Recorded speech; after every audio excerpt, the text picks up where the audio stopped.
बहुत समय पहले की बात है।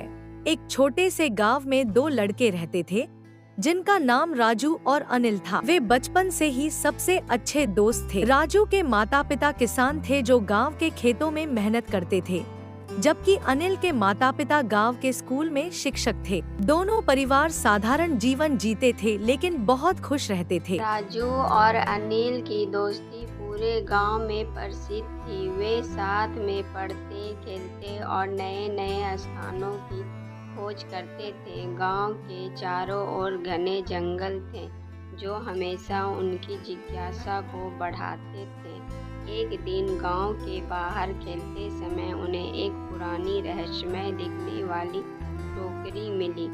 टोकरी देखने में साधारण थी लेकिन उनमें कुछ ऐसा था जो राजू और अनिल दोनों को आकर्षित कर रहा था। राजू, देखो अनिल, यह कितनी अजीब टोकरी है, लगता है इसमें कुछ खास है। राजू हंसते हुए, ओह अनिल, तुम हर चीज में रहस्य ढूंढते हो, शायद यह बस एक पुरानी टोकरी है।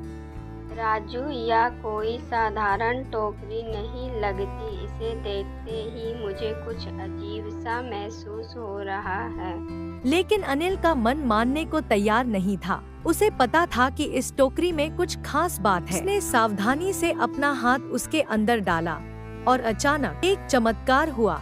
टोकरी से तेज रोशनी निकलने लगी और दोनों लड़के हवा में तैरने लगे। रोशनी के साथ टोकरी ने राजू और अनिल को हवा में उठा लिया। दोनों लड़के चिल्लाने लगे, लेकिन टोकरी ने उनकी आवाज को दबा दिया। आसमान में ऊंचाई पर उड़ते हुए वे जल्द ही खुद को एक विशाल महल के सामने पाए। महल को देखकर उनकी आंखें चमक उठीं। वह इतना भव्य और शानदार था कि उन्होंने ऐसा कुछ सपनों में भी नहीं देखा था। महल के चारों ओर सुंदर बाग थे और हवा में फूलों की मीठी खुशबू फैली हुई थी। राजू और अनिल महल के अंदर चले गए। उन्हें अंदर सोने, चांदी और हीरे, अनगिनत कीमती चीजें से भरे कमरे मिले। उनकी आंखें खुशी से चमक उठी, लेकिन अचानक उन्हें एक आवाज सुनाई दी, कौन है वहाँ? दोनों लड़के डर के मारे जम गए और छिपने की कोशिश करने लगे। अचानक उनके सामने एक लंबा और शक्तिशाली दिखने वाला आदमी खड़ा हो गया। वह बहुत ऊंचा था और उसकी आंखों में एक रहस्यमय चमक थी। उसने कहा, मैं इस महल का रक्षक हूँ। तुम यहाँ तक कैसे पहुँचे? राजू बोला, हम जंगल में खेल रहे थे और हमें यह टोकरी मिली। अचानक हम यहाँ आ गए। वह आदमी हंस पड़ा और बोला, ओह बच्चों, घबराओ मत, मैं तुम दोनों को देखकर प्रसन्न हूँ। यह टोकरी जादुई है और केवल उन्हें महल तक लाती है जिनके दिल पवित्र और सच्चे होते हैं। बलबीर, तुम महल में रह सकते हो और जितना चाहो खजाना ले सकते हो, लेकिन एक शर्त है, तुम बिना पूछे कुछ भी नहीं लोगे। राजू और अनिल ने बलबीर की शर्त मान ली। उन्हें महल में रहने की अनुमति मिल गई। दोनों महल की सुंदरता और खजाने को देखकर बहुत खुश थे।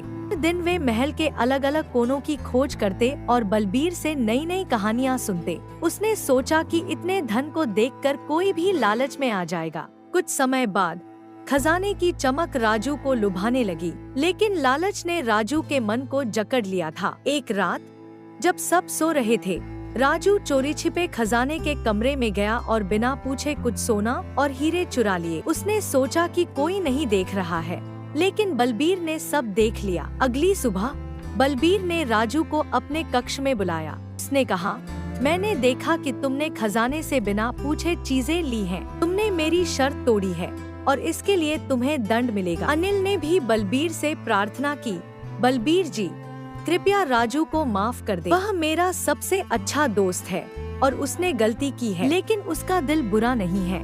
बलबीर ने राजू को माफ कर दिया, लेकिन उसे सबक सिखाने का फैसला किया। तुम्हें एक हफ्ते तक महल की सफाई करनी होगी और इस दौरान तुम्हें खजाने के कमरे में जाने की अनुमति नहीं है। यही तुम्हारा दंड है। राजू ने शर्त मान ली। उसने पूरी लगन से महल की सफाई की और अपनी गलती के लिए पश्चाताप किया। इस दौरान राजू को यह एहसास हुआ कि अनिल की दोस्ती और बलबीर की शिक्षाएं ही असली खजाना है। उसने मन ही मन ठान लिया कि अब से वह हमेशा ईमानदारी और सच्चाई के साथ काम करेगा। एक हफ्ते बाद बलबीर ने राजू को बुलाया और कहा, राजू, तुमने अपनी गलती का प्रायश्चित कर लिया है, अब तुम अपने गांव वापस जा सकते हो। लेकिन याद रखना, ईमानदारी और सच्चाई जीवन के सबसे बड़े खजाने हैं। बलबीर ने राजू और अनिल को एक नई जादुई टोकरी दी जो उन्हें उनके गांव वापस ले जाएगी। जैसे ही वे टोकरी में बैठे, वे उड़ने लगे और जल्द ही अपने गांव पहुंच गए। गांव में सभी लोग उन्हें देखकर बहुत खुश हुए।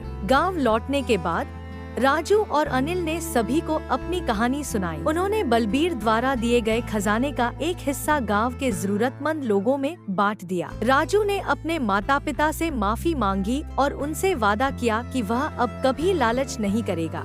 राजू और अनिल ने मिलकर गांव में एक स्कूल खोला जहां वे बच्चों को न केवल शैक्षणिक विषयों की शिक्षा देते थे बल्कि ईमानदारी और सच्चाई का महत्व भी सिखाते थे। उनकी कहानी से प्रेरित होकर अन्य गांव वाले भी अपने बच्चों को यही मूल्य सिखाने लगे। इस कहानी से हमें यह शिक्षा मिलती है कि ईमानदारी और सच्चाई सबसे बड़े खजाने हैं। लालच हमें क्षणिक रूप से सुख दे सकता है, परंतु अंततः यह हमें विनाश की ओर ही ले जाता है।